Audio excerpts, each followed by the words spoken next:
Edge at 11 starts now.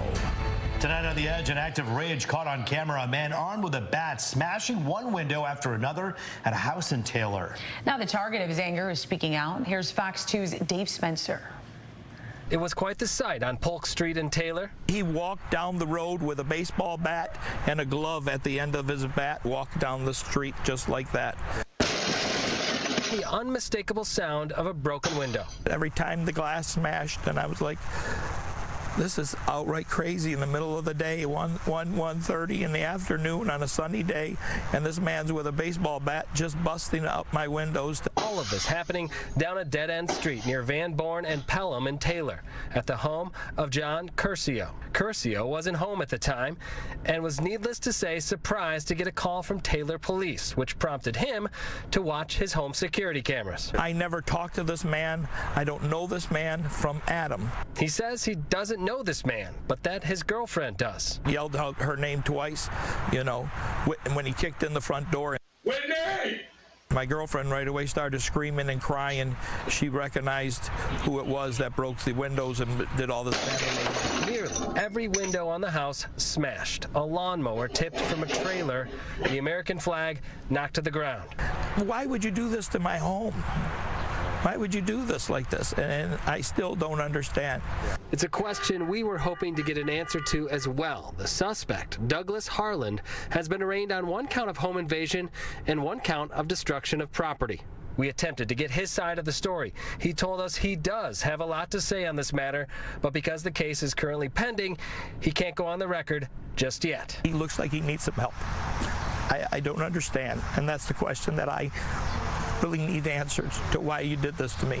The suspect, Douglas Harland, is expected to be back in court for a probable cause hearing on July 15th. In Taylor, Dave Spencer, on The Edge. Well, the search for answers continues after a mass shooting in Detroit over the weekend. 21 people were shot at a block party. 2 of them lost their lives. This tragedy does not represent our city. This does not represent Detroit. Look at the people who are here and concerned. This is not who we are. Detroit police, city leaders, and community activists together today to discuss the events of Sunday morning. This all went down early on the city's east side at Reno and Rossini streets. More than 300 people crowded onto the streets before gunshots rang out. Most people shot were in their late teens and early 20s. A 20-year-old woman and a 21-year-old man were killed. We should not be here talking about 21 folks being killed. That is not a mass shooting. That is a war zone. We're not going to have neighbors becoming hostages in their own homes this summer. And that is what's happening when somebody looks up and sees cars pouring into the neighborhood, blocking their street, not being able to sleep from the noise, and just waiting for when the gunfire is going to erupt. Over 100 shell casings were found at that scene. So far, no one is in custody.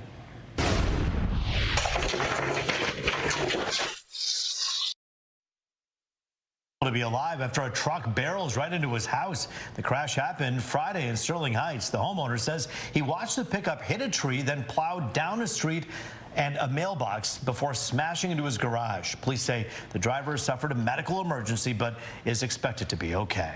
Wow. Well, concerning story about the safety of our water supply, at least in Washtenaw County. You see, residents of Sylvan Township are under a do not drink water advisory. A man is behind bars for allegedly breaking into their water plant and wreaking havoc inside. Fox 2's Dave Kinchin with the details. This is the chemical feed room where you can see they painted crosses on there for whatever reason. An intruder making himself at home inside the Sylvan Township water treatment plant near Chelsea. When the operators got here this morning, they noticed the wire had been cut on the fence. The trespasser, identified as a 33-year-old Belleville man, marking the place up with a bunch of bizarre graffiti and apparently having quite a time. We do have a scale that was damaged, a chemical scale we used to measure the amount of chemical we add to the water. And that's not all. DPW manager Robert Skull says the interloper even made himself a bunk. Here's his little bed. When the operators came in, they noticed these boxes were stacked and they're not normally kept there. Investigators are not yet sure how long the man may have been staying in the facility, but the break-in prompted Washtenaw County officials to push out this alert to cell phones in the area. A do not drink the water advisory is in place while state environmental regulators do some testing. Residents told to use bottled water only for drinking, cooking, etc. We found stacks of the stuff at the township hall down the road, all because key controls were tampered with. They flip switches, turn things on and off. We got to go through that tomorrow to make sure that everything's where it should be. Sylvan Township officials say only 300 people ended up being impacted by the water advisory because their system is a small one, with most getting their water from a bigger unaffected network in the area. The suspect was taken into custody with cops on scene watching him walk out. Water officials say it's a rare thing they hope to never deal with again. The plant's been here about almost 25 years since the first time this has happened. Well, Sylvan Township officials say they're waiting on those test results, which should be back around noon tomorrow. They say there's meetings scheduled, and they're waiting for the clearance from the state DEQ, and then they say that do not drink the water advisory will be lifted. In Washtenaw County, Dave Kinchin on The Edge. Well, Texas has been hit hard after Beryl arrived as a Category 1 hurricane. Strong winds and heavy rain have knocked out power to nearly 3 million homes. Fox's Matt Finn takes a look. Hurricane Beryl slams into Texas, packing winds over 80 miles per hour. The storm surge whipping rain and wind around, smashing into homes. The powerful storm has now claimed the lives of at least 10 people, including one man who died when a large tree toppled onto his brick home not far from George Bush Airport. Fox News spoke to a neighbor of the storm victim. Scared. I'm scared. I said, well, we need to cut all those pine trees because it's kind of dangerous. An estimated 2 million people are without power in the Houston area.